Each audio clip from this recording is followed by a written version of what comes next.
أشهد أن محمدًا رسول الله أشهد أن محمدًا رسول الله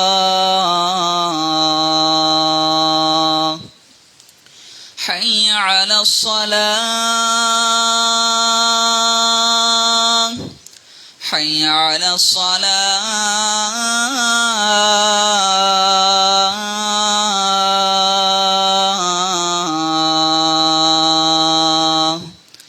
حي على الفلاح حي على الفلاح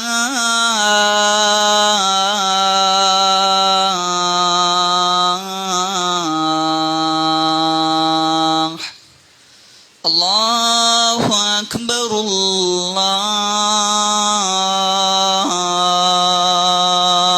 الله أكبر لا إله إلا الله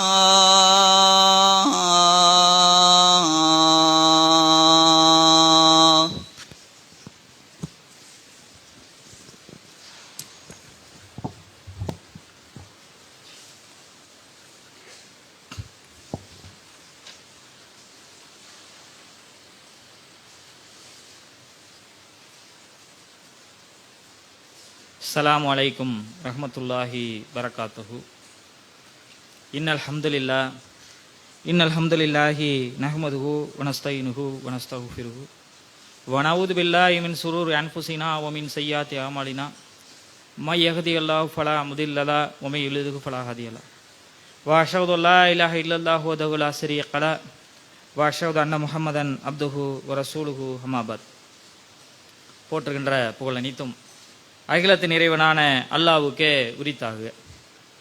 கண்ணியத்திற்குரிய எல்லாம் வல்ல ஏகரைவனின் நல்லடியார்களே, கடந்த முறை ஜும்மாவுடைய தலைப்பு பேசும் பொழுது தொடர்ச்சியாக இறைவனை பற்றி, அவனது பண்புகளை பற்றி, அவன் மனிதர்கள் மீது வைத்திருக்கக்கூடிய அன்பை பற்றி, மனித படைப்பை பற்றி தொடர்ச்சியாக பார்த்து கொண்டிருக்கிறோம். ஒரு சிறு அறிமுகமாக கடந்த ஜும்மாவில் என்ன சொன்னோம் என்பதை நினைவூட்டிவிட்டு அதனுடைய தொடர்ச்சியான தலைப்புக்குள்ள இந்த வாரம் நுழைந்து விடலாம். பொதுவாக இறைவனை பற்றி அகில உலகத்தில் இருக்கக்கூடிய அனைவரும் ஒரு கடவுள் என்றால் நம்மை கட்டுப்படுத்தக்கூடிய இடத்தில் இருக்கக்கூடிய இறைவனாக இருக்க வேண்டுமென்றால் அவன் பயங்கரமானவாகவும் கடுமையாகவும் இருக்க வேண்டும் என்றுதான் உலகத்தில் எல்லாரும் நம்புகிறாங்க. அதற்கு மாறாக திருமறை குர்ஆன் வாயிலாக இறைவன் அன்பாளன், அருளாளன், மனிதர்கள் மீது அளவு கடந்த அன்பு வைத்திருக்கிறான் என்பதை சொல்லி காட்டுகிறான். அதை நாம் பார்த்தோம். அல்லாஹ் திருமறை குர்ஆன்ல பேசும் பொழுது ஹுவல்லா, அவன்தான் அல்லாஹ், அல்லதி லா இலாஹ இல்லா ஹுவல் மலிக்குல் குத்தூஸ், அவனை தவிர வணக்கத்திற்குரியவன் எவனுமே கிடையாது. நீங்க யாரை நம்புறீங்களோ அவன்தான் உங்கள் கடவுள், அவன்தான் அல்லாஹ். அவனை தவிர நீங்கள் யாரை நினைத்தாலும் சரி, நினைக்காவிட்டாலும் சரி, வணக்கத்திற்குரிய கடவுள் எவனும் கிடையாது. மலிக்குல் குத்தூஸ், அவன் அரசனுக்கெல்லாம் அரசன், பேரரசன், தூய்மையானவன். இப்படி அல்லாஹ் சொல்லி காட்டுறான் அவனை பற்றி. நீங்கள் இந்த உலகத்தில் கடவுளாக யாரை நம்பிக்கொண்டிருக்கிறீங்களோ அந்த கடவுள் நான் தான், எனக்கு இணையாக உலகத்தில் எதுவும் கிடையாது, அரசனுக்கெல்லாம் பேர் அரசனாக இருக்கிறேன் நான் தூய்மையானவன் என்று அவனை பறைசாட்டுகிறான். இன்னொரு வசனத்தில் இறைவன் பேசும் பொழுது மாலிகி யௌமித்தீன், நியாய தீர்ப்பு நாளுடைய சக்கரவர்த்தி அப்படின்னு சொல்றான். இந்த உலகத்திலும் அரசனுக்கெல்லாம் நான் தான் அரசன், மறுமை நாளுடைய அரசனும் நான் தான். இப்படிப்பட்ட இறைவன் அவனை பற்றி திருமறை குர்ஆன்ல சொல்லி காட்டுறான். அல்ஹம்துலில்லாஹி ரப்பில் ஆலமீன், அனைத்து புகழும் அகிலங்களை எல்லாம் படைத்து அதை பரிபாலித்துக் கொண்டிருக்கக்கூடிய அல்லாஹ்வுக்கே உரித்தாகுக. அர் ரஹ்மான் இர் ரஹீம், அவன் அளவற்ற அருளாளன், நிகரில்லாத அன்பிற்கு சொந்தக்காரன். இப்படி அல்லாஹ் சொல்லி காட்டுறான். இந்த உலகத்துடைய அரசனுக்கெல்லாம் அரசன், மறுமை நாளுடைய சக்கரவர்த்தி, நான் தான் அல்லாஹ், நான் தான் கடவுள், என்னை தவிர வணங்குவதற்கு உலகத்தில் எங்கேயுமே யாரும் கிடையாது. அப்படிப்பட்ட நான் அர் ரஹ்மான் அர் ரஹீம், அளவற்ற அருளாளன், நிகரில்லாத அன்பிற்கு சொந்தக்காரனாக இருக்கிறேன். இப்படின்னு அல்லாஹ் சொல்லி காட்டுறான். அது மாதிரி இன்னொரு வசனத்தில் திருமறை குர்ஆன்ல அல்லாஹ் பேசும் பொழுது அஸ்ஸலாம் அல் முக்மீன் அல் முஹைமீன் அல் அசீஸ் அல் ஜப்பார் அல் முத்தகப்பீர், நிம்மதி அளிக்கக்கூடியவன், உங்களுக்கு அடைக்கலம் தரக்கூடியவன், கண்காணிப்புக்குரியவன், மிகைத்தவன், ஆதிக்கம் செலுத்தக்கூடியவன், பெருமைக்குரியவன், நீங்கள் இணை கற்பிப்பதை விட்டெல்லாம் தூய்மையானவன் அல்லாஹ் அப்படின்னு சொல்லி காட்டுறான். அப்படிப்பட்ட இறைவன் மனிதர்கள் மீது அளவு கடந்து அன்பு வைத்திருக்கிறான். திருமறை குர்ஆன்ல யுஹிப் அப்படின்னு நீங்க சர்ச் பண்ணி பார்த்தீங்கன்னா, தேடி பார்த்தீங்கன்னா பல இடங்கள்ல அல்லாஹ் சொல்லி காட்டுவான். நீங்கள் தூய்மையாக இருந்தால் உங்களை எனக்கு பிடிக்கும், அல்லாஹ்வுக்காக நீங்கள் இதை செய்தால் உங்களை பிடிக்கும், அல்லாஹ்வுக்காக இதை செய்தால் எனக்கு பிடிக்கும், பாவ மன்னிப்பு தேடினால் அல்லாஹ்வுக்கு உங்களை பிடிக்கும், அல்லாஹ் விரும்புகிறான். இப்படி அல்லாஹ் சொல்றான். இன்னல்லாஹ யுஹிப்பில் முஹ்சினீன், நல்லது செய்யக்கூடியவர்களை அல்லாஹ் விரும்புகிறான். இன்னல்லாஹ யுஹிப்பித் தவ்வாபீன், பாவம் மன்னிப்பு தேடி தன் பக்கம் திரும்பக்கூடியவனை அல்லாஹ் விரும்புகிறான். இதெல்லாம் சாதாரணமாக கடந்து போகக்கூடிய வசனம் கிடையாது. நம்மள்கிட்ட ஒருத்தர் வரம்பு மீறி ஒரு தவறு செய்து விட்டார், குடும்பத்திலேயோ வெளியேவோ தொழிலையோ, மன்னிப்பதற்கு நமக்கு மனம் வரவில்லை. இறைவன் சில கட்டளைகளை நமக்கு சொல்லி இருக்கிறான், இதெல்லாம் என்னுடைய கோபத்திற்குரியது, கடும் தண்டனைக்குரியதுன்னு அசால்ட்டா அந்த காரியத்தை செய்கிறோம். திரும்ப அல்லாஹ்விடத்தில் பாவ மன்னிப்பு தேடுறோம். மன்னிக்க கூடாது நம்முடைய மனநிலைப்படி இறைவன் என்றால். ஏனென்றால் நான் அந்த தவறை எனக்கு ஒருவர் செய்திருந்தால் நான் மன்னிக்க மாட்டேன். 20 வருடங்களாக 30 வருடங்களாக நான் அவரிடத்தில் பேசல, குடும்பத்தில் இரத்த உறவுள்ள இடத்துல பேசவில்லை என்று சொல்றோம். ஏனென்றால் அந்த காலத்தில் அப்படி செய்து விட்டார், மன்னிப்பதற்கு நான் தயாராக இல்லை. என்னை படைத்த சர்வ வல்லமை உடைய இறைவன் சொல்லுகிறான், நீங்கள் அல்லாஹ்வின் பக்கம் திரும்பி பாவ மன்னிப்பு தேடினால் உங்களை மன்னிக்கிறேன் என்று மாத்திரம் சொல்லவில்லை, உங்களை எனக்கு ரொம்ப பிடிக்கும் அல்லாஹ் சொல்றான். கடந்து போக முடியாத திருமறை குர்ஆனுடைய வசனம் அந்த அளவிற்கு. இன்னும் சொல்ல போனால் கடந்த உரையில் நான் நினைவுபடுத்தினேன், மனித படைப்பை பற்றி அல்லாஹ் சொல்லக்கூடிய வசனங்களை சொன்னோம். ஆதம் நபியை படைக்கிறான், அவர் தவறிழைக்கிறார், அல்லாஹ்வுடைய கட்டளைக்கு மாறு செய்கிறார், அல்லாஹ்வுடைய கோபத்திற்கு அந்த நேரத்தில் ஆளாகிறார். அதே மாதிரி சைத்தானை அல்லாஹ் படைக்கிறான், சைத்தானும் அல்லாஹ்வுடைய சிறு கட்டளைக்கு மாறு செய்கிறான். 2 பேரும் தவறு செய்து நிற்கிறாங்க. மனிதனும் தவறு செய்திருக்கிறான், சைத்தானும் தவறு செய்திருக்கிறான். அல்லாஹ் யாரை மன்னித்தான்? சைத்தானை மன்னிக்கவே இல்லை, நிரந்தர நரகம் அவகாசம் வழங்கி இருக்கிறான். மறுமை நாள் வரைக்கும் சைத்தானுக்கு அவகாசம். ஆனால் ஆதம் அலைஹிஸ்ஸலாம் சைத்தானுடைய தவறையும் ஆதம் அலைஹிஸ்ஸலாத்துடைய தவறையும் ஒப்பிட்டு பாருங்க. மனிதனுடைய தவறையும் சைத்தானுடைய தவறையும் ஒப்பிட்டு பார்க்கும் பொழுது சைத்தான் ஒரு லாஜிக்கு தான் வைக்கிறான். என்னை நெருப்பால படைத்தாய், மனிதனை களிமண்ணால படைத்தாய், மண்ணால படைத்தாய், அவனை நான் அவனுக்கு சஜிதா செய்ய முடியும்? சைத்தானுக்கும் இறைவனுக்கும் மத்தியில எந்த பிரச்சனையும் கிடையாது. அல்லாஹ்வை வணங்க மாட்டேன்னு சொல்லல, அல்லாஹ்வுடைய கட்டளைகளை நான் பின்பற்ற மாட்டேன்னு சொல்லல. அல்லாஹ் நீ இவருக்கு சஜிதா செய்ய என்று சொல்லும் பொழுது சைத்தான் சொல்றான், என்னை விட ஒரு படைப்புல கீழ்நிலையில் இருக்கிற இந்த மனிதனுக்கு நான் ஏன் சஜிதா செய்ய வேண்டும்? இது அல்லாஹ் ஒத்துக்கடல. இந்த இடத்துல பெருமை பேசுவது உனக்கு தகாது, நீ இங்க இருந்து வெளியேறிரு, உன்னை மன்னிக்க மாட்டேன்னு அல்லாஹ் சொல்றான். ஆதம் அலைஹிஸ்ஸலாத்திற்கு சில கட்டளைகளை சொல்றான். இதையெல்லாம் கண்கூடா பார்க்கிறார் சைத்தானுடைய உரையாடல. சைத்தான் அவகாசம் வாங்குறத பார்க்கிறாரு. அதற்கு பிறகு அல்லாஹ் சொல்வதாக திருமறை குர்ஆன்ல சொல்றான், சைத்தான் உங்கள் இருவருக்கும் பகிரங்கமான எதிரி, உங்களை வழிகெடுப்பான், அவனது ஆசைகளுக்கு கட்டுப்படாதீங்க அப்படின்னு அல்லாஹ் சொல்லி அனுப்பி இருக்கிறான். இந்த மரத்தை மாத்திரம் நெருங்காதீங்க, உங்களுக்கு இங்க பசிக்காது, தாகம் எடுக்காது, இன்ன பிற தேவைகள் ஏற்படாது, விரும்பிய மாதிரி சுத்தி திரிங்க இந்த சுவனத்துல, இந்த பூங்காலன்னு அல்லாஹ் அனுப்புறான். சைத்தானுக்கு மாத்திரம் கட்டுப்படாதுன்னு ஒரு கட்டளையை சொல்றான். கொஞ்ச நேரத்தில் அந்த கட்டளைக்கு மாறு செய்கிறார். நம்முடைய கான்செப்ட்ல 2 பேரும் அல்லாஹ்வுடைய கட்டளைக்கு மாறு செஞ்சிருக்கிறாங்கல்ல, 2 பேரையும் அல்லாஹ் மன்னிக்க கூடாதுல்ல. திருமறை குர்ஆனை புரட்டி பாருங்க, சைத்தானை அல்லாஹ் மன்னிக்கல, ஆனா மனிதனை அல்லாஹ் மன்னிக்கிறான். எப்படி மன்னிக்கிறான்? ஆதம் அலைஹிஸ்ஸலாம் நிறைய பிரார்த்தனை செய்து இதையெல்லாம் செஞ்சுட்டே இறைவா மன்னித்துக்கொள் என்று கையேந்தி மன்னிப்பு கேட்டு அழுது அந்த மாதிரி இருந்ததா? என்ன செய்யறதுன்னு தெரியல ஆதம் அலைஹிஸ்ஸலாத்துக்கு. அல்லாஹ் சொன்ன கட்டளைக்கு மாறு செய்கிறார். இறைவன் திருமறை குர்ஆன்ல 20வது அத்தியாயத்துடைய 121வது வசனத்தில் பேசுகிறான், ஆதம் தனது இறைவனுக்கு மாறு செய்தார், எனவே அவர் வழி தவறிவிட்டார். என்ன செய்யறதுன்னு தெரியல. இப்ப நான் எப்படி அல்லாஹ்விடத்துல முறையிடுறது? பாவ மன்னிப்பு எப்படி கேட்கிறது? இப்படி ஒரு தப்பை செஞ்சுட்டேனே, மாறு செய்து விட்டேனே, கட்டளையை புறக்கணிச்சிட்டேனே, எதுவுமே தெரியலைங்க அவருக்கு.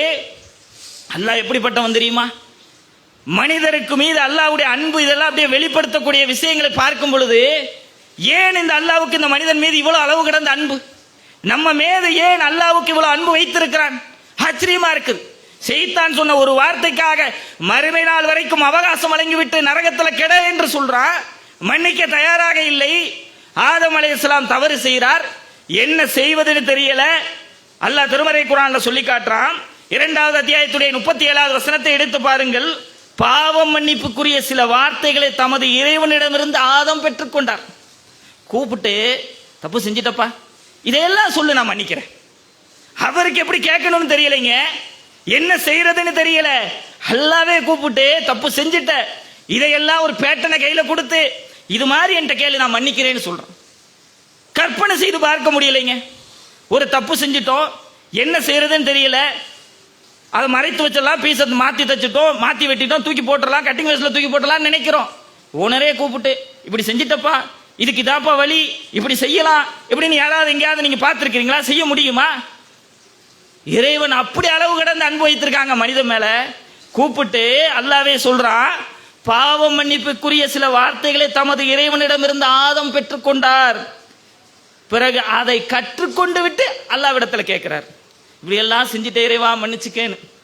உடனே இறைவன் மன்னித்தான். மன்னிச்சுட்டோம் போங்க. மனிதன் மீது அல்லாஹ் வைத்திருக்கக்கூடிய அன்பு வெளிப்பாடு எந்த அளவுக்கு பாருங்க. அடுத்து அல்லாஹ் சொல்றான், அவன் மன்னிப்பவன், மன்னிப்பை ஏற்கக்கூடியவன், நிகரற்ற அன்புடையவன் உங்கள் மீது. ஷைத்தான் மீது காட்டாத அன்பு உங்கள் மீது, மனிதன் மீது அல்லாஹ் காட்டக்கூடியவனாக இருக்கிறான், நம் மீது அல்லாஹ் காட்டக்கூடியவனாக இருக்கிறான் என்று இந்த வசனத்தின் மூலம் பார்க்கிறோம். பிறகு அதோட உடலைங்க, வெட்க தலங்கள்லாம் ஓப்பன் ஆயிடுச்சு. வேர்வை வரும், பசி எடுக்கும், உழைக்கணும், சாப்பிடணும், தண்ணீர் குடிக்கணும், எல்லா தேவையும் வந்துருச்சு. இந்த இடத்துல இருக்க முடியாது, நீங்க பூமிக்கு போங்க அப்படின்னு அல்லாஹ் சொல்லிட்டு, பின்னர் அவரை அவரது இறைவன் தேர்ந்தெடுத்தான், அவரை மன்னித்து நேர்வழி காட்டினான்.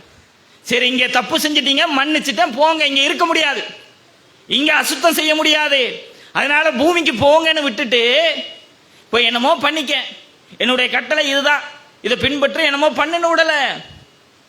அவருக்கு நேர்வழி காட்டி பூமிக்கு அனுப்பிச்சுட்டு அல்லாஹ் சொல்றான், குல் நஹ்பித்து மின்ஹா ஜமீஆ, இங்கிருந்து ஒட்டுமொத்தமாக எல்லாரும் இறங்கி விடுங்கள். இம்மா ஏத்யன்னக்கும் மின்னி ஹுதன் ஃபமன் தபிய ஹுதாய ஃபலா ஹவுஃபுன் அலைஹிம் வலா ஹும் யஹ்சனுன். என்னிடமிருந்து உங்களுக்கு நேர்வழி வந்து கொண்டே இருக்கும். என்னுடைய நேர்வழி யாரெல்லாம் பின்பற்றாங்களோ அவங்களுக்கு கவலை கிடையாது, பயம் கிடையாது. இப்படி சொல்லி அனுப்புறாங்க.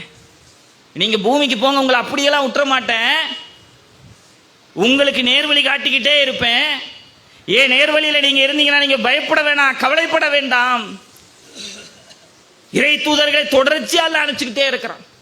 மனித சமூகம் வழிகட்டில் போய் நரகத்தில் விழுந்து விடக்கூடாது, தன்னையே மாய்த்து கொள்ளக்கூடாது என்று அளவு கடந்த இந்த மனித சமூகத்தின் மீது அளவு அன்பு வைத்திருக்கக்கூடிய இறைவன் அனுப்பிட்டு, மனித சமூகம் எப்போதெல்லாம் தடுமாறுதோ அப்பெல்லாம் தன் புறத்திலிருந்து ஒருவரை தூதராக நியமித்து அவர்களை நல்வழிப்படுத்தி நேர்வழி காட்டி இந்த பாதையின் பக்கம் பயணிங்கள் என்று அழைத்துக் கொண்டே இருந்தான்.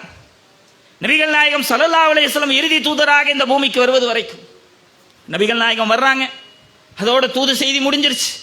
பிறகு யார் இந்த மனித சமூகத்திற்கு வழிகாட்ட முடியும்? அல்லாஹ்வுடைய அன்பு மிகைத்தது, அளவற்ற அன்பாளன், அன்லிமிட்டட் அன்பு செலுத்தக்கூடியவன்.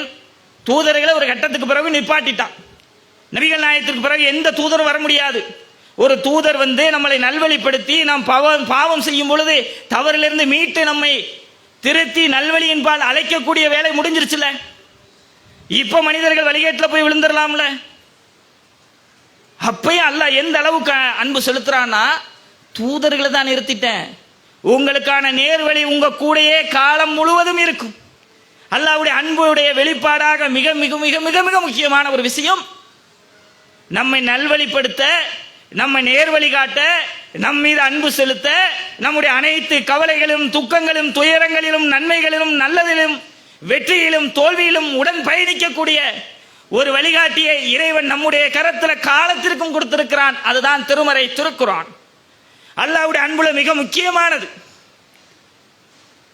எவ்வளவோ அன்பு செலுத்துறான் நம் மீது. ஒரு நிமிடம் வாழ வேண்டும் என்றால் அல்லாஹ்வுடைய அருளும் அன்பும் இல்லாமல் நம்ம வாழ முடியாது. அதுல மிக முக்கியமானது இந்த குர்ஆன். எப்படிப்பட்டது இந்த குர்ஆன்? 2வது அத்தியாயத்துடைய 1வது வசனம் 2வது வசனத்தில் அல்லாஹ் பேசுறான். அலிஃப் லாம் மீம் தாலிகல் கிதாபு லா ரைப ஃபீஹி ஹுதல் லில் முத்தகீன். இது வேதம், இறைவனுடைய வேதம். இதுல எந்த சந்தேகமும் இல்லை. யார் சொல்றா? மனிதனை படைத்து நல்வழிப்படுத்தி மன்னித்து அருள் செய்து அன்பு செலுத்தக்கூடிய இறைவன் சொல்றான், இது என்னுடைய வேதம் அப்பா, இதுல எந்த சந்தேகம் இல்லை. நான் சொல்றேன், இதுல எந்த சந்தேகமும் இல்லை. இறைவனை அஞ்சக்கூடிய முத்தகீன்களுக்கு இது நேர் வழிகாட்டி, உங்களுடைய கவலைக்கு மருந்து, உங்களுடைய பயத்திற்கு மருந்து, உங்களை நல்வழிப்படுத்தக்கூடிய வழிகாட்டி இந்த திருக்குர்ஆன். இன்றைக்கு நம்மோடு இருக்குதா இல்லையா? இந்த குர்ஆனுடைய தொடர்பு நம்மிடத்தில் எப்படி இருக்கிறது? குர்ஆனை எடுத்து பாருங்க. ஒரே ஒரு வசனம் இருக்குங்க. அந்த வசனம் யார் எப்படி படிக்கிறாங்களோ அவங்களுடைய மனநிலைக்கு ஏற்ற மாதிரி அதை விதை சொல்லும். நான் என்ன கோணத்தில் அந்த வசனத்தை படிக்கிறேனோ எனக்கு அதுல இருந்து பதில் கிடைக்கும். வேற ஒரு கோணத்தில் ஒருத்தர் படித்தால் அவருக்கு அதுல இருந்து பதில் கிடைக்கும். திருமறை குர்ஆனுடைய 32வது வசன அத்தியாயத்துடைய முதல் 2 வசனங்கள் அல்லாஹ் சொல்றான். அலிஃப் லாம் மீம் தன்சீலுல் கிதாப் லா ரைப ஃபீஹி மிர் ரப்பில் ஆலமீன். இது அகிலத்தின் இறைவனிடமிருந்து அருளப்பட்ட வேதம். இந்த அகிலத்துடைய இறைவன் இருக்கிறான் அல்லாஹ்விடமிருந்து அருளப்பட்ட வேதம். இதுல எந்த சந்தேகமும் இல்லை. அடுத்த வசனத்தில் அல்லாஹ் பேசுகிறான், இதை இவர் இட்டுக்கட்டி விட்டார். நபிகள் நாயகத்தை பற்றி சொல்றான். இதை இவர் இட்டுக்கட்டி விட்டார் என்று அவர்கள் கூறுகிறார்களா? அவ்வாறில்லை. உமக்கு முன்னர் எச்சரிப்பவர் வராத சமூகத்தை முகமதே நீர் எச்சரிப்பதற்காகவும் அவர்கள் நேர்வழி பெறுவதற்காகவும் இறைவனிடமிருந்து உமக்கு வந்த உண்மை ஹக்கு. திருமறை குர்ஆன் என்பது அல்லாஹ்வுடைய வேதம், அல்லாஹ்வுடைய புறத்திலிருந்து வந்தது, உண்மையாக இருக்கிறது. அதுல பொய்யை நீங்க பார்க்க முடியாது. எத்தனை விஷயங்கள் திரும்ப திரும்ப அல்லாஹ் நிறைய வசனங்கள்ல சொல்றான். இது மிகைத்தவனும் ஞானமிக்கவனுமான அல்லாஹ்விடமிருந்து அருளப்பட்ட வேதம். எதுக்கு இந்த திருமறை குர்ஆனை அல்லாஹ் வழங்கி இருக்கிறான்? நம் மீது அல்லாஹ்வுக்கு இருக்கக்கூடிய அன்புடைய வெளிப்பாடு. நம்மளை நல்வழிப்படுத்த வேண்டும், நேர்மைப்படுத்த வேண்டும், நேர்வழிப்படுத்த வேண்டும், நம்மை ஆறுதல் படுத்த வேண்டும். சூரத்துல் தலாக் 65வது அத்தியாயத்துடைய 2வது வசனம் 3வது வசனத்துல தலாக்குடைய சட்டங்களை சொல்லிட்டு அல்லாஹ் சொல்றான், மை எத்தக்கில்லா, யார் அல்லாஹ்வை அஞ்சுகிறார்களோ அவருக்கு அல்லாஹ் அவன் ஒரு வழியை ஏற்படுத்துவான். ஒரு கஷ்டத்தோட துயரத்தோட நெஞ்சில பாரத்தோட கண்ணீர் மல்க இந்த வசனத்தை எடுத்து படிக்கும் பொழுது யார் அல்லாஹ்வை அஞ்சுகிறாரோ அவருக்கு அவன் ஒரு வழியை போக்கிடத்தை ஏற்படுத்துவான். அப்படியே அடுத்த வசனத்தில் சொல்றான் அல்லாஹ், மேலும் அவர் எதிர்பாராத இடத்திலிருந்து அவருக்கு வாழ்வாதாரத்தை வளிப்பான். உங்களுக்கு என்ன கஷ்டம், உங்களுக்கு என்ன பிரச்சனை, நீங்கள் எதிர்பாராத சூழலில் இருந்து நீங்கள் அல்லாஹ்வை அஞ்சினால் உங்களுக்கு வழிகாட்டுவான், உங்களுக்கு ஆறுதல் படுத்துவான், உங்களுக்கு ரிஸ்கே அளிப்பான். கவலை, சிரமம், கஷ்டம், மன அழுத்தம், ஸ்ட்ரெஸ், பிரச்சனைகள் ஓடிக்கிட்டே இருக்கிறோம். திருமறை குர்ஆன்ல எல்லாத்துக்கும் மருந்து அல்லாஹ் கொடுத்திருக்கிறான். நம்மளை ஆறுதல் படுத்தி ஆசுவாசப்படுத்தி அல்லாஹ்வின் பக்கம் நம்ம அழைக்கக்கூடிய அழகான வழியை காட்டுகிறான். ஒரு வசனங்க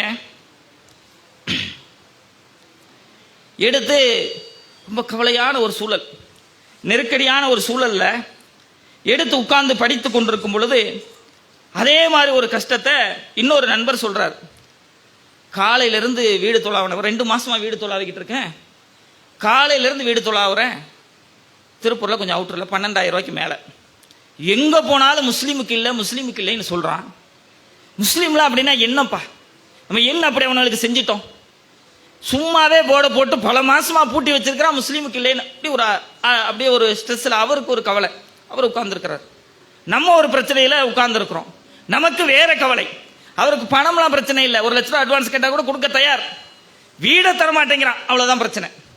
நமக்கு வேற கவலை. உட்கார்ந்து இருந்துட்டு அப்படியே எடுத்து ஒரு வசனத்தை படிக்கிறோம். 39வது அத்தியாயத்துடைய 10வது வசனம். நம்பிக்கை கொண்ட எனது அடியார்களே, அல்லாஹ் மீது நம்பிக்கை வைத்திருக்கக்கூடிய அடியார்களே, உங்கள் இறைவனே அஞ்சுங்கள். இவ்வுலகில் நன்மை செய்தோருக்கு நன்மையே உள்ளது. நீங்க என்ன நன்மையை செய்து கொண்டே இருந்தாலும் சரி, உங்களுக்கு நிச்சயமா இந்த உலகத்துல நன்மை காத்திருக்கிறது. இப்ப நெருக்கடியா தெரியலாம், கவலையா தெரியலாம், கஷ்டமா தெரியலாம், உங்களுக்கு ஆறுதல் இருக்கிறது, நன்மை இருக்கிறது. அல்லாஹ்வின் பூமி விசாலமானது. நீங்க குறுகிருச்சு, ஒரு வட்டத்துக்குள்ள இருக்கு, 2 கிலோமீட்டருக்குள்ள, இந்த திருப்பூருக்குள்ள 4 கிலோமீட்டருக்குள்ள தான் இருக்குன்னு நினைச்சுக்கிட்டு இருக்கிறீங்க. அல்லாஹ்வுடைய அருள், அல்லாஹ்வுடைய பூமி விசாலமானதுப்பா. உனக்கு ஏதாவது வழியில உனக்கு வழி கிடைக்கும். பொறுமையாளருக்கு கணக்கின்றி அல்லாஹ் கூலி வழங்குகிறான். இப்படி நல்லா சொல்றான். பார்த்த உடனே என்னடா நம்ம என்ன நினைச்சிட்டு நம்ம உட்கார்ந்து இருக்கிறோம், எப்படிப்பட்ட வசனம். அவரை கூப்பிட்டு பாருங்க இந்த ஒரு வசனம் அப்படின்னு. அவர் படிச்ச உடனே சொல்றாரு, நான் ஒரு ஏரியாலேயே தொலாவிட்டேன் பாய், அந்த ஏரியாவில் வீடு கிடைக்கலையே நினைச்சிட்டு இருந்தேன். அல்லாஹ்வுடைய பூமி விசாலமானது, பார்க்கலாம், எங்க வேணாலும் கிடைக்கும். ஒவ்வொருத்தருடைய மனநிலை, ஒருத்தருக்கு வேற கவலை, அதுக்கு அந்த வசனத்துல விடை இருக்கிறது. இன்னொருத்தருக்கு பணம் பிரச்சனை இல்லை, அவருக்கு வேற கவலை, அதுக்கு அந்த வசனத்துல விடை இருக்கிறது. பார்த்துக்கலாம், கிடைக்காம போகாது. அல்லாஹ்வுடைய பூமி விசாலமானது. இப்ப உங்களுக்கு கிடைக்காதா, எனக்கு கிடைக்காத என்னுடைய பிரச்சனைக்கு இந்த குர்ஆன்ல இருந்து சொல்யூஷன்? படிக்க மாட்டேங்கிறோம், அல்லாஹ்வை பற்றி நினைக்க மாட்டேங்கிறோம், திருமறை குர்ஆனை திறக்க மாட்டேங்கிறோம். திருமறை குர்ஆன்ல நீங்கள் எதை கேட்டாலும் சரி, எல்லாவற்றுக்கும் விடை இருக்கிறது. ஒரே வசனமா தான் இருக்கும். ஒரு மனநிலையில நீங்கள் படிக்கும் பொழுது அது உங்களுக்கு சந்தோஷத்தை கொடுக்கும். அதே இன்னொரு மனநிலையில் நீங்கள் படிக்கும் பொழுது, கவலையாக இருக்கும் பொழுது உங்களுக்கு ஆறுதலை கொடுக்கும். அல்லாஹ் அப்படித்தான் ஆக்கி வச்சிருக்கான். எல்லாத்துக்கும் விடையை சொல்லணும், எல்லாத்துக்கும் தனித்தனியா சொல்லணும்னா பெரிய கித்தாபு பத்தாது. இந்த பள்ளிவாசல் ஃபுல்லா கித்தாபு எடுக்கணும், அவ்வளவு சொல்லணும், அப்படிலாம் இல்லை. ஒரு வசனம் நீங்க படிக்கிற மனநிலையை பொறுத்து வரும்.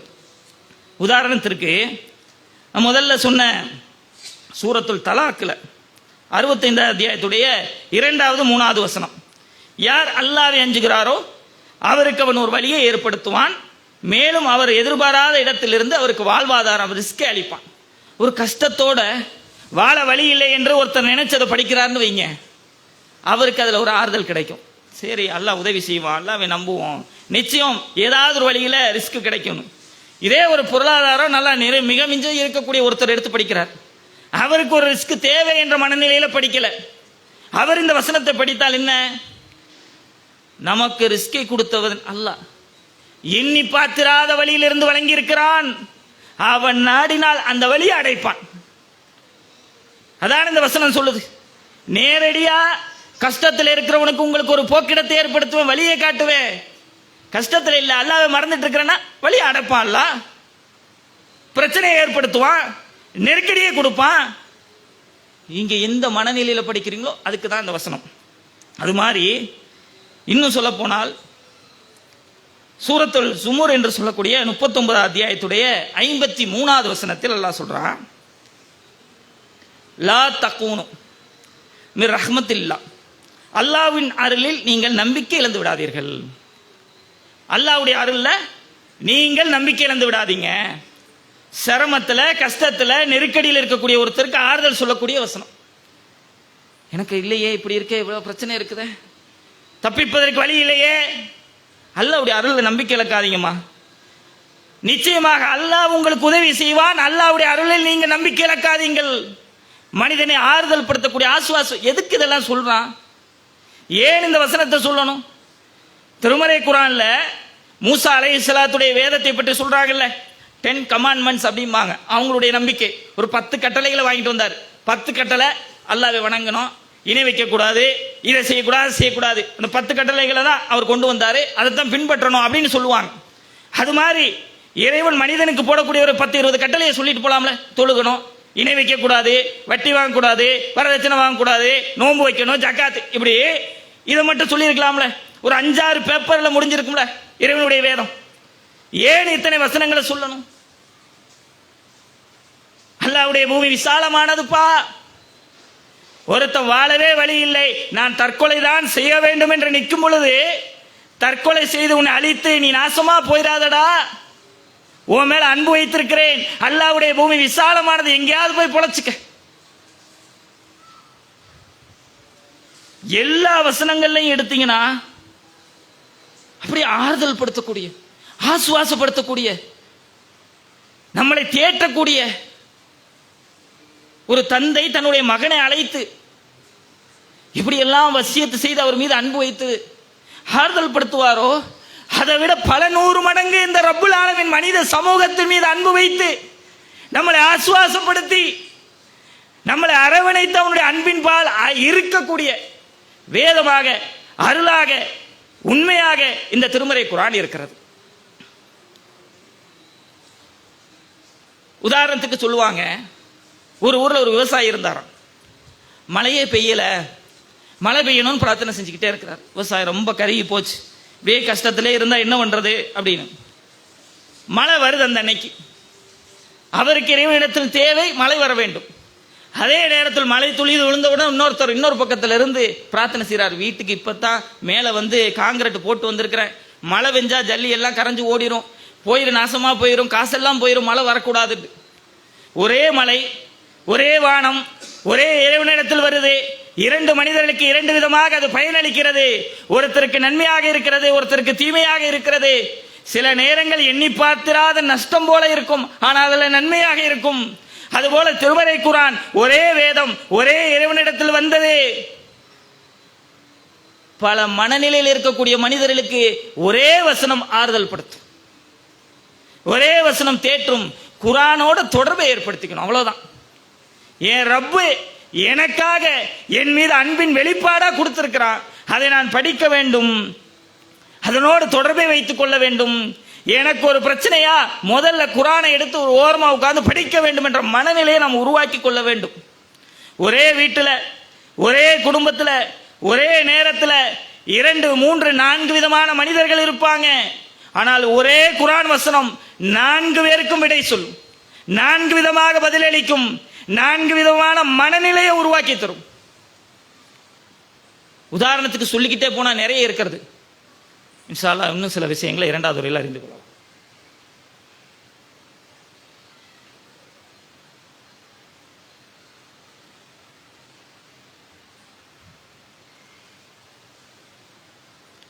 பெரும் மதிப்பிற்கும் மரியாதைக்கும் உரிய எல்லாம் வல்ல ஏகரைவனின் அடியார்களே, பொதுவாக திருமறை குர்ஆன் மனிதனுடைய அனைத்து விவகாரங்களிலும் தலையிட்டு விடை சொல்லக்கூடியதாக இருக்கிறது. உங்களுடைய குடும்ப வாழ்க்கை, தொழில், பொருளாதாரம், மன அழுத்தம், இறைவனை வழிபடுவது, மார்க்க விடயங்கள், இப்படி எதை எடுத்துக்கொண்டாலும் எல்லாவற்றுக்கும் விடை சொல்லக்கூடியதாகவும் நம்மளை நல்வழிப்படுத்தக்கூடியதாகவும் இருக்கிறது. ஏனென்றால் அது அல்லாஹ்வின் புறத்திலிருந்து அருளப்பட்டது. தர்க்க ரீதியாக சில பேர் கேட்பாங்க, இதெல்லாம் நம்ம வெளியே சொன்னோம்னா இது மீது நம்பிக்கை இல்லாத சிலர் தர்க்க ரீதியாக கேள்வி கேட்பாங்க. எல்லாத்துக்கும் குர்ஆன்ல இருந்து பதில் வந்துருமா? என்ன கேள்வி கேட்டாலும் குர்ஆன்ல இருந்து மாத்திரம் நீங்கள் பதில் சொல்ல முடியும், வெளியே இருந்து சொல்லக்கூடாது, கேட்டு சொல்லணும். 8 பேர் சாப்பிடணும், பிரியாணிக்கு எத்தனை கிலோ அரிசி போடணும், நீங்க குர்ஆன்ல இருந்து மாத்திரம் சொல்லுங்க. எந்த மனநிலையில் நீங்கள் குர்ஆனை அணுகினாலும் அதிலிருந்து நம்மால் விடை சொல்ல முடியும். ஏனென்றால் இது இறைவனுடைய வேதம். வாடராசான்னு கூப்பிட்டு மண்டையில கொட்டுற மாதிரி அல்லாஹ் சொல்றான், நீங்கள் எதை பற்றின அறிவு உங்களிடத்தில் இல்லையோ அதை பற்றின அறிவுடையவரிடத்தில் கேட்டு தெரிந்து கொள்ளுங்கள். சூரத்துல் அன்பியாவுடைய 7வது வசனம். வாடராசா, குர்ஆன்ல இருந்து உனக்கு பதில் அளிக்கிறேன், எது பற்றின அறிவு இல்லையோ அது உரிய அறிவுடையவர்கிட்ட கேட்கணும். எனக்கு இது பற்றின அறிவு இல்லை, பிரியாணியை எவன் சமைச்சு விற்பனை செய்து கொண்டிருக்கான அவன்கிட்ட கேட்டா சொல்லுவான், வா போய் கேட்கலாம். குர்ஆனுடைய பதில். உதாரணத்துக்கு சொல்றேங்க, தர்க்க ரீதியாக கேட்டாலும் குர்ஆன் பதிலளிக்கும், விஞ்ஞான ரீதியாகவும் குர்ஆன் பதிலளிக்கும், குடும்ப ரீதியாகவும் உங்களுக்கு பதிலளிக்கும், உங்களுடைய மன அழுத்தத்திற்கு விடை காணும். எல்லாவற்றுக்கும் தீர்வை உள்ளடக்கி இருக்கக்கூடிய அரிய பொக்கிஷம். அதனால தான் இந்த குர்ஆன் அல்லாஹ்வுடைய அன்பு, அல்லாஹ்வுடைய அருள் அப்படிங்கிறோம். இந்த குர்ஆனோட தொடர்பை நாம் அதிகப்படுத்திக் கொள்ள வேண்டும். இன்னும் சொல்ல போனால் இன்னொரு வாய்ப்பு கிடைச்சா இதை நம்ம இன்னும் தொடர பார்க்கலாம். ஜும்மாவுடைய உரை நேரத்தை கருத்தில் கொண்டு நம்ம தொடர்ச்சியாக இதே தலைப்பு தான் பேசிக்கிட்டு இருக்கோம். அல்லாஹ் எவ்வளவு அருள் செய்கிறான் மனிதர்கள் மீது, அல்லாஹ்னா யார், எப்படிப்பட்டவன்னு இன்னும் ஒரு தகவலோடு நிறைவு செய்து கொள்ளலாம். இந்த குர்ஆன் யார் மூலமாக மனித சமூகத்திற்கு கிடைத்தது? நபிகள் நாயகம் ஸல்லல்லாஹு அலைஹி வஸல்லம். குர்ஆன் மனிதனுக்கு எப்படியெல்லாம் வழிகாட்டுது, அதுல இருந்து என்னென்ன கிடைக்குது, அல்லாஹ் எப்படி நம்ம அருளா வச்சிருக்கா, இன்னொரு வாய்ப்பு கிடைச்சா பார்ப்போம் இன்ஷா அல்லாஹ். இதோடைய இன்னும் ஒரு முக்கியமான அம்சம், இந்த குர்ஆன் மனிதனுக்கு மிகப்பெரிய ஒரு பொக்கிஷம். நபிகள் நாயகம் ஸல்லல்லாஹு அலைஹி வஸல்லம் சொல்றாங்க, எல்லா இறை தூதர்களும் அற்புதத்தோடு வழங்கப்பட்டாங்க, எனக்கும் அல்லாஹ் அற்புதத்தை வழங்கி இருக்கிறான், எனக்கு அல்லாஹ் வழங்கிய அற்புதம் இந்த குர்ஆன் அப்படின்னாங்க. மூசா நபிக்கு தடியை எடுத்து போட்டா பாம்பா மாறும், தடியை எடுத்து கடலை அடிச்சா ரெண்டா பிரியும். ஈசா நபி மரணித்து விட்ட ஒருத்தரை எந்திரிச்சு நிப்பாட்டுவார், கண் கூட பார்க்கும்போது அற்புதம், மனித சமூகம் ஆடி போயிடும். அதோட ரசூலுல்லாஹ் ஒப்பிட்டு சொல்றாங்க, எல்லா இறை தூதருக்கும் அல்லாஹ் தன்னை ப்ரூவ் பண்றதுக்கு, அல்லாஹ்வுடைய தூதர் தான் என்று நிரூபிப்பதற்கு அற்புதங்களை வழங்கி இருக்கிறான், எனக்கும் அல்லாஹ் அற்புதத்தை வழங்கி இருக்கிறான், எனக்கு அல்லாஹ் வழங்கிய அற்புதம் திருக்குர்ஆன். நீங்க இந்த கைத்தடி பாம்பா மாதிரி பிற கைத்தடியாக இருக்கக்கூடிய கண்ணுக்கு தெரியக்கூடிய பாம்பாக தெரியக்கூடியதை விழுங்குகிறது. ஒரு கைத்தடி கடல் அடித்தா ரெண்டா பிளவுற்று பாதை தரும் அளவிற்கு மாறுது. இது அற்புதம் என்று நினைத்தால் அதை விட பேர் அற்புதம் இந்த திருக்குர்ஆன். அப்படி என்ன இருக்குது சிந்திக்கணுமா இல்லையா? அஃபலா யததப்பரூனல் குர்ஆன் அம் அலா குலூபில் அக்ஃபாலுஹா. இந்த குர்ஆனை நீங்கள் சிந்தித்து பார்க்க மாட்டீங்களா? அல்லாஹ் அல்லாதவரிடத்திலிருந்து வந்திருந்தால் இதுல ஏராளமான முரண்பாடுகள் இருக்குமே அப்படின்னு ஒரு வசனத்துல சொல்றான்.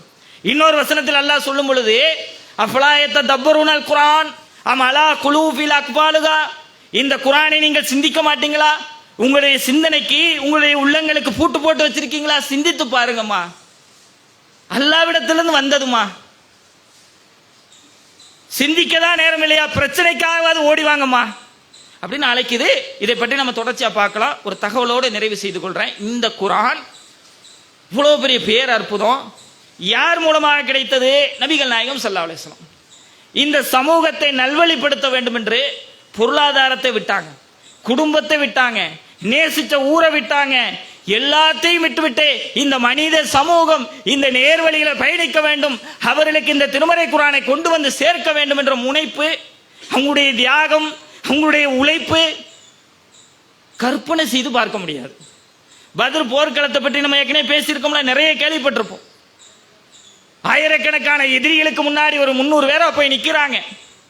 இரவு கண்ணீர் மழுக அப்படியே கண்ணில இருந்து தண்ணீர் ஓடிக்கிட்டே இருக்குது.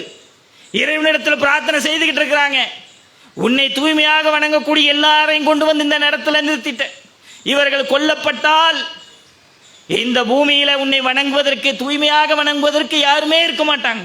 அப்ப அந்த ராத்திரியுடைய நிகழ்வு எப்படி இருந்திருக்கும்? 3 மடங்கு ஜாஸ்தியான மக்கள் ஆயுதத்தோட நிக்கிறாங்க. ஒண்ணுமே இல்லாம வந்து நிக்கிறோம். முடிஞ்சிருச்சு நம்முடைய கதை. அல்லாஹ்வுடைய உதவி இல்லாவிட்டால், அல்லாஹ் உதவி செய்தா தப்பிக்கலாம், இல்லைன்னா முடிஞ்சிருச்சு. உயிரை தியாகம் செஞ்சு போய் நின்னாங்க. எத்தனை சம்பவங்களை நபிகள் நாயகம் வாழ்க்கையில கேள்விப்படுறோம். கஷ்டமான நேரம் உஹது போர்க்களத்துல கடவாய் பல்லு வெட்டப்பட்டு ரத்தம் வழிந்தோடி மயங்கி கீழே விழுந்து கிடந்தாங்க. இஸ்லாத்தை பிற பகுதியில் மக்காவின் சுற்றுப்புறத்தில் போய் சொல்லும் பொழுது அடி வாங்கி உதை வாங்கி மயக்கத்திற்குள்ளானாங்க. ஆனால் இந்த மனித சமூகம் நல்வழிப்படுத்த வேண்டும், இவர்கள் நேர்வழி அடைய வேண்டும், சுவனத்துக்கு போக வேண்டும் என்ற அவங்களுடைய பிரயாசை, இந்த மக்கள் மீது அளவு கடந்த அன்பு, அதனாலதான் இந்த பேர் அற்புதமான திருமறை குர்ஆன்ல அப்படியே நம்முடைய கரத்துல கொண்டு வந்து சேர்க்க வேண்டும் என்று ஹதீஸ்களை எழுதி அது கூட சேர்த்துடாதீங்க, குர்ஆனை தனியா எழுதுங்க. எழுதக்கூடிய ஆட்கள், மனனம் செய்யக்கூடிய ஆட்கள் தனியா பதிவு செய்து இந்த வசனத்தை இது கூட சேருங்க, இந்த அத்தியாயத்தை இங்க வையுங்க, எல்லாத்தையும் தொகுத்து கொடுத்துட்டு போனாங்க.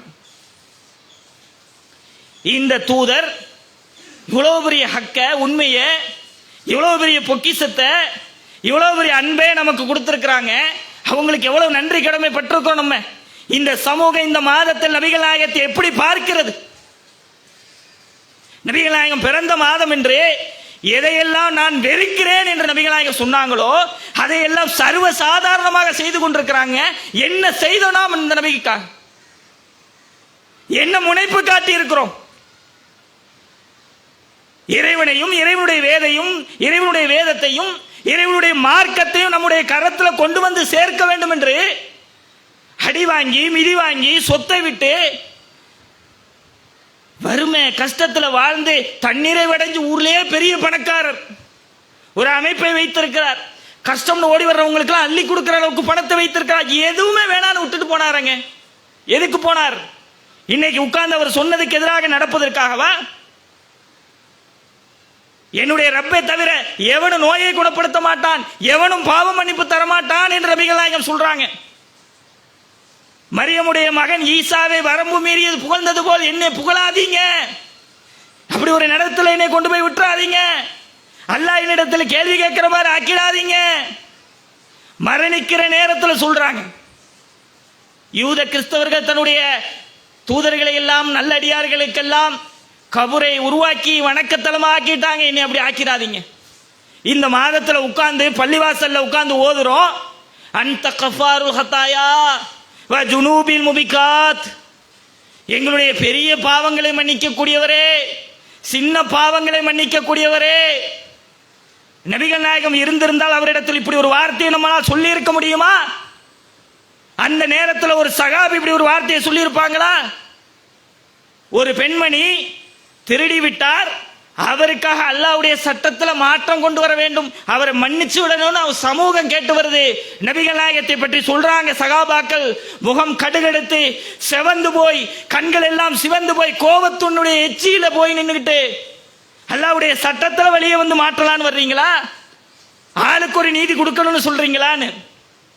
அந்த தூதரிடத்துல போய் நீங்களும் அல்லாவும் ஒண்ணுதான் அப்படின்னு நம்ம கேட்டோம்னா எப்படி இருந்திருப்பாங்க அந்த தருணத்தில்?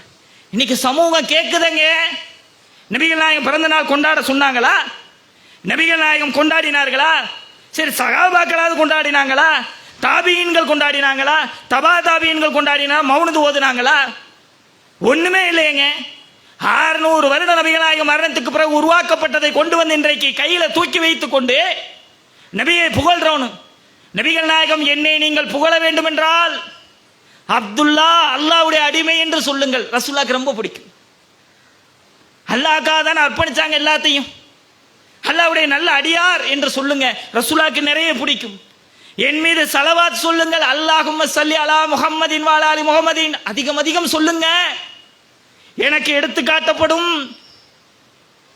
பாங்கு ஓதி முடிந்த பிறகு எனக்காக நீங்கள் பிரார்த்தனை செய்யுங்கள், வசீலாவை கேளுங்கள், உங்களுக்காக அந்த மறுமை நாளில் நான் பரிந்து பேசுறேன்னு ரசூலுல்லாஹ் சொன்னாங்க. எல்லாம் அல்லாஹ்விடத்தில் நெருக்கத்தை கேளுங்கன்னு கேட்கிறாங்க. சமூகத்துக்கு சொல்லி தரலைங்க. பாங்கு முடிந்த பிறகு இதை ஓதணும் சொல்லி தரல. வெள்ளிக்கிழமை நாள் அதிகமாக ஸலவாத்தை ஓதுங்கள் சமூகத்தில் சொல்லித்தரப்படவில்லை. காலையிலிருந்து நாம் எத்தனை முறை ஓதணும்? நபிகள் நாயகம் சொல்றாங்க என் மீது வெள்ளிக்கிழமை அதிகமாக ஸலவாத் சொல்லுங்க, எனக்கு எடுத்து காட்டப்படும். சமூகத்துக்கு சொல்லித்தரல. ஸலவாத் ஓதுவதை பற்றி சொல்லித்தரல, மௌலுது பாடுவதை பற்றி சொல்லித்தரப்படுது. நபிகள் நாயகம் மௌலுது பாடுங்கள் என்று எந்த இடத்திலையும் சொல்லவில்லை. எப்ப சொன்னாங்க? ஏதாவது ஒரு ஆதாரம் இருக்கிறதா? சகாபாக்கள் சொன்னதுக்கு ஆதாரம் இருக்கிறதா? எதுவுமே இல்லைங்க. இன்றைக்கு உருவாக்கி வைத்து விட்டு இப்படி செய்தால் நபியோட நெருக்கத்தை ஏற்படுத்த முடியாது. ரசூலுல்லாஹ்க்கு தெரிஞ்சா கோவப்படுவாங்க. மறுமை நாளில் சொல்லப்பட்டால் இந்த சமூகத்துக்காக நான் இவ்வளவு பிரயாசைப்பட்டேன், என்னை கடவுளாக்கி உருவாக்கி வைத்திருக்கிறானுங்களே, பாவத்தை மன்னிக்க கூடியவர் என்று என்னிடத்தில் கேட்டிருக்காங்களே, ரப்பே எனக்கும் இவர்களுக்கும் சம்பந்தம் இல்லை, இவர்களை நீ பார்த்துக்கொள் என்று ஒதுக்கி விடுவார்கள். இந்த தூதருக்கு நாம் நன்றி கடன் பட்டிருக்கிறோம். நம் கண் முன்னாடி இது மாதிரி தவறுகளை நாம் பார்த்து கொண்டிருக்க கூடாதுங்க. தட்டி கேட்கணும். நபிகள் நாயகம் சொல்றாங்க, யார் ஒரு தவறை பார்க்கிறாரோ அவர் தன்னுடைய கரத்தால் தடுக்கட்டும். அதான் ஈமானுடைய உறுதியான நிலை. வழி இல்லையா? வாயால தடுக்கட்டும். அதற்கு நீங்கள் சக்தி பெறவில்லையா? மனதால் வெறுத்து ஒதுங்கிடுங்க, அதை ஆதரிக்காதீங்க, அதோட ஒத்து போவாதீங்க. இன்றைக்கு எத்தனை குழந்தைகள் மதராசாக்கள்ல இந்த மௌலூது ஓதும் போது போய் உட்கார்ந்து இருக்கிறது, மீலாது விழாவுக்கு ஊர்வலமாக சென்று கொண்டிருக்கிறது. மார்க்கத்தில் எந்த ஆதாரமும் இல்லை, கொண்டு வரவே முடியாது, கியாமத் நாள் வரைக்கும் கொண்டு வர முடியாது. அப்ப இதையும் நாம் கவனத்தில் வைத்துக் கொள்ள வேண்டும். இன்ஷா அல்லாஹ் இன்னும் வாய்ப்பு கிடைத்தால் தொடர்ச்சியாக நாம் பார்க்கலாம் இன்ஷா அல்லாஹ்.